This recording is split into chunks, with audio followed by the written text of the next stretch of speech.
ತಾವು ಹೇಳಿದ್ರಲ್ಲ, ಅಂದರೆ ಬಿ ಜೆ ಪಿಯವರು ನಿರೀಕ್ಷೆ ಮಾಡಿರಲಿಲ್ಲ, ಮಾಧ್ಯಮಗಳಲ್ಲಿ ಚರ್ಚೆ ಆಗ್ತಾ ಇದೆ. ಸರಿ, ಈ ಚರ್ಚೆಗಳಿಗೆ ಇಂಬು ಕೊಡ್ತಾ ಇರೋರು ಯಾರು ಸರ್? ಜನವರಿ 6, 9ನೇ ತಾರೀಕನ್ನು ಅಜಿತ್ ಹನುಮಕ್ನವ್ರು ಹೇಳಿಲ್ಲ, ಸುವರ್ಣ ನ್ಯೂಸ್ ಹೇಳಿಲ್ಲ, ಅಥವಾ ಇನ್ಯಾವುದೋ ಚಾನಲ್ ಹೇಳಿಲ್ಲ.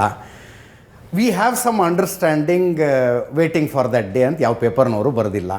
ಎಲ್ಲವೂ ಹೇಳಿಕೆಗಳ ಆಧಾರದ ಮೇಲೆ, ತಮ್ಮ ಪಕ್ಷದ ನಾಯಕರುಗಳ ಹೇಳಿಕೆಗಳ ಆಧಾರದ ಮೇಲೆ, ಶಾಸಕರುಗಳ ಹೇಳಿಕೆಗಳ ಆಧಾರದ ಮೇಲೆ.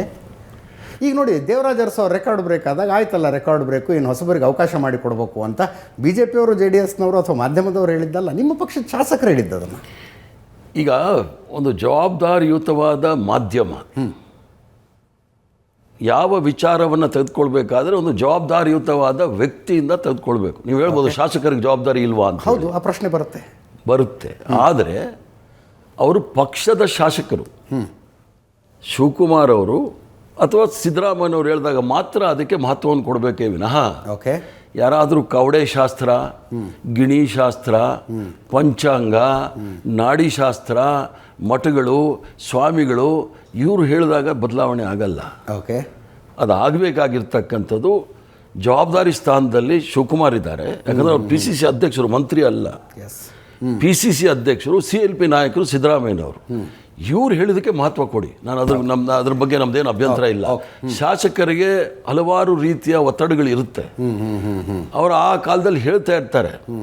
ಆದರೆ ಆಸ್ ಅ ಮೀಡಿಯಾ ನಾವು ಅದಕ್ಕೆ ಇಂಪಾರ್ಟೆನ್ಸ್ ಕೊಡಬಾರ್ದು ಅಂತ ಅಲ್ಲ, ಜವಾಬ್ದಾರಿಯುತವಾದಂಥ. ಯಾಕಂದರೆ ಒಂದು ಜವಾಬ್ದಾರಿಯುತವಾದ ಮೀಡಿಯಾ ಅಂದಮೇಲೆ ಊಹಾಪೋಹಗಳಿಗೆ ಅವಕಾಶ ಕೊಡಬಾರ್ದು, ವದಂತಿಗಳಿಗೆ ಅವಕಾಶ ಕೊಡಬಾರ್ದು, ಕವಡೆ ಶಾಸ್ತ್ರ, ಗಿಡಿ ಶಾಸ್ತ್ರಕ್ಕೆ ಅವಕಾಶಗಳು ಕೊಡಬಾರ್ದು. ಇದು ಸಂವಿಧಾನದ ಚೌಕಟ್ಟಿನಲ್ಲಿ ಆಗ್ತಕ್ಕಂಥ ನಿರ್ಣಯಗಳು ಇವೆಲ್ಲ. ಇವನ್ನ ಆಗುವಾಗ ಈಗ ನಾವು ಚುನಾವಣೆ ಹೋದ ಸಂದರ್ಭದಲ್ಲಿ ಯಾವೊಂದು ಗಿಣಿ ಶಾಸ್ತ್ರ, ಯಾವೊಂದು ಕವಡೆ ಶಾಸ್ತ್ರ, ಯಾವೊಂದು ಮಠಗಳು ಹೇಳಿಲ್ಲ ನಾವು ಗೆಲ್ತೀವಿ ಅಂತ ಹೇಳಿ. ಸೊ ಅದನ್ನು ನಂಬಿಕೊಂಡು ರಾಜ್ಯದ ಭವಿಷ್ಯವನ್ನು ತೀರ್ಮಾನ ಮಾಡಲಿಕ್ಕೆ ಆಗೋದಿಲ್ಲ. ಕೆಲವರು ಡೇಟ್ಗಳ ಮೇಲೆ ಕೊಟ್ಟಿದ್ದಾರೆ.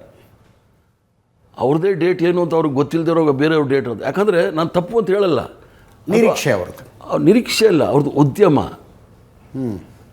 ಜ್ಯೋತಿಷ್ಯ ಹೇಳ್ತಕ್ಕಂಥದ್ದು ಅವ್ರದ್ದೊಂದು ಪ್ರೊಫೆಷನ್. ಅದು ಅದನ್ನು ಹೇಳ್ಕೊಂಡು ಹೋಗ್ಲಿ, ನಮ್ಮದೇನು ಅಭ್ಯಂತರ ಇಲ್ಲ. ಅದನ್ನು ನಂಬಿಕೊಂಡು ಮಾಡೋದಿದೆ ನೋಡಿ, ಅದು ಮಹಾ ದುರಂತ ಪ್ರಜಾಪ್ರಭುತ್ವದಲ್ಲಿ.